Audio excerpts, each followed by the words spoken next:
Hello বন্ধুরা, welcome to village রান্নাঘর।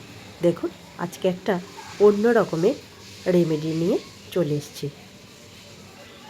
আমরা আজকে সর্দি কাশি এবং ঠান্ডায় উপকৃত হওয়ার জন্য একটা সুন্দর রেমেডি বানিয়ে দেখাবো। দেখুন, নিয়ে চলে এসেছি বাসক পাতা। আমরা সবাই জানি বাসক পাতা দুই ধরনের হয়, এটা মিষ্টি বাসক পাতা। আজকে এই বাসক পাতা দিয়ে রেমেডিটা বানাবো। বাসক পাতা সর্দি কাশিতে খুবই উপকারী,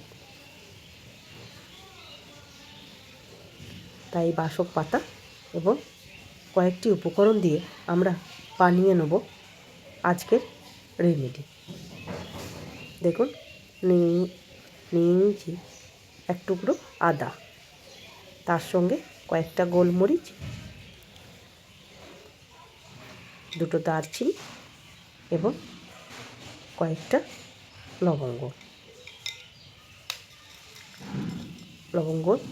গলা খুসখুস, কাশি এবং ঠান্ডায় খুবই উপকৃত হয়। চলুন আমরা রেমেডিটা তৈরি করি। এই রেমেডি সববার খুব কাজে লাগবে। এই ঠান্ডায় সময় সবাই বানিয়ে খেতে পারবেন এবং স্টোর করেও রেখে দিতে পারবেন। আমরাও উপকৃত হয়েছি, তাই আপনাদের কাছে ভিডিওটা শেয়ার করলাম।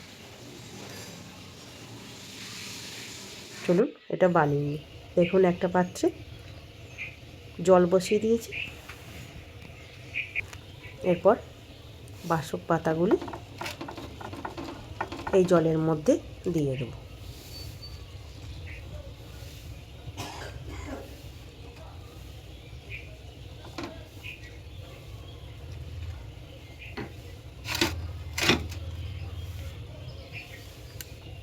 বাসক পাতাগুলি আমরা জলের মধ্যে দিয়ে দেবো। এরপর দিয়ে দেবো আদার টুকরো। গোটাটা দিলে সেরকম এর স্বাদ বা গন্ধ কিছুই বেরোবে না, তাই আদাটা একটু থেতো করে নেব। দেখুন, আদাটা থেতো করে নিয়ে জলের মধ্যে দিয়ে দেবো।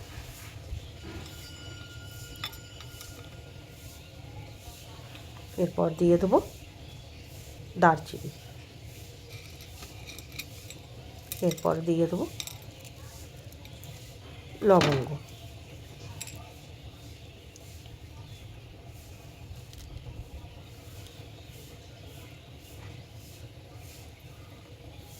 এরপরে দিয়ে দেবো আমরা গোলমরিচ।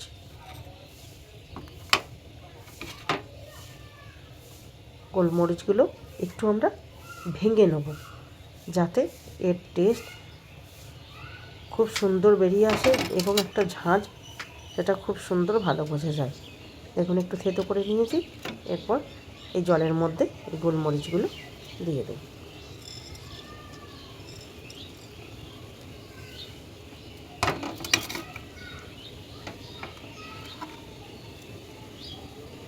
দিয়ে দেবো টেস্টের জন্য একটু বিট নুন, যাতে এইসব জিনিসগুলো একটু ঝাল বা ঝাঁঝ টাইপের হয়।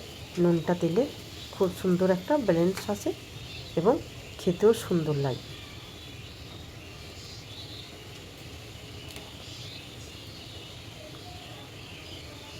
এই জলটা আমরা 30 মিনিট লো ফ্লেমে ফোটাবো, যাতে এই সমস্ত উপকরণ থেকে তার স্বাদ বা গন্ধ সবটাই ভালোভাবে জলের মধ্যে বেরিয়ে আসে।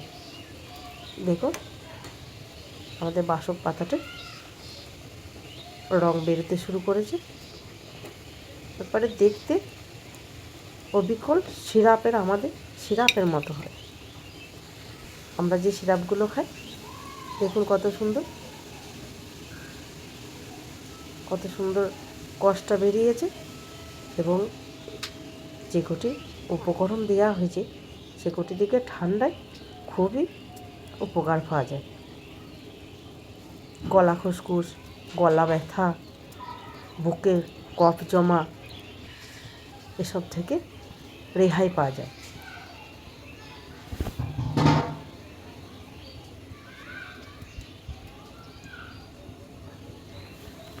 দেখুন এটা লো ফ্লেমে আস্তে আস্তে আমরা ফুটিয়ে নিয়ে জলটাকে আর্ধেক করে নেব,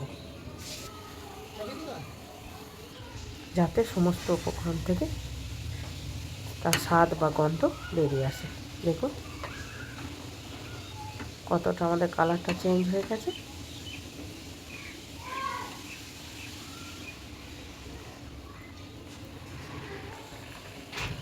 দেখুন জলটা পুরো আর্ধেক হয়ে গেছে।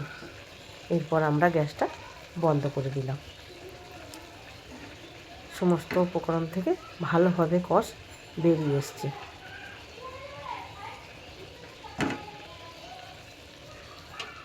এরপর আমরা দিয়ে দেবো ডাবর হানি। ঠান্ডায় খুবই কাজে আসে এবং টেস্টেও খুব সুন্দর লাগবে। বাচ্চা থেকে বয়স্ক সবাই খেতে পারবে। খেতে দারুণ সুন্দর হয় এবং উপকারের কথা তো বলাই যাবে না। খুব সুন্দর উপকার আমরাও পেয়েছি।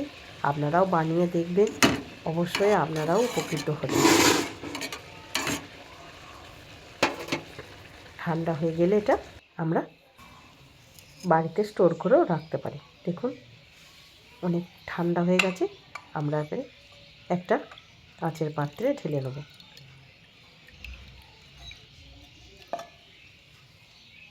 কত সুন্দর কালারটা এসছে দেখুন। যেমনি দেখতেও সুন্দর লাগছে, খেতেও খুব সুন্দর লাগবে। ঠান্ডায় দিনে 2 বার করে খেলে খুবই উপকার পাওয়া যায়। খালি পেটে করে খেলে খুব ভালো হয়, সকাল সন্ধ্যা। আপনারাও বানাবেন এবং খাবেন, দেখবেন খুবই উপকৃত হবেন।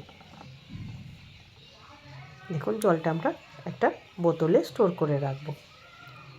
তার জন্য গ্লাসে ঢেলে নিয়ে আমরা বোতলে জলটা স্টোর করে রেখে দেবো, যাতে অল্প অল্প করে নিয়ে আমরা এটা খেতে পারি।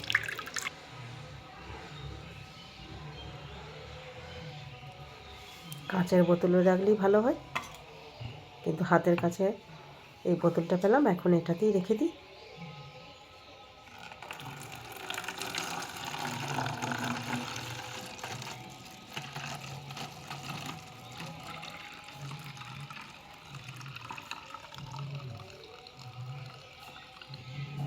দেখুন কতটা সুন্দর দেখতে হয়েছে এবং ততটাই উপকারী।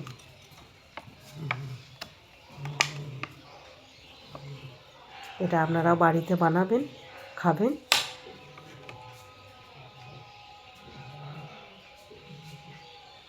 এবং কথা দিচ্ছি খুবই উপকৃত হবেন। ভিডিওটা ভালো লাগলে অবশ্যই লাইক এবং কমেন্ট করবেন।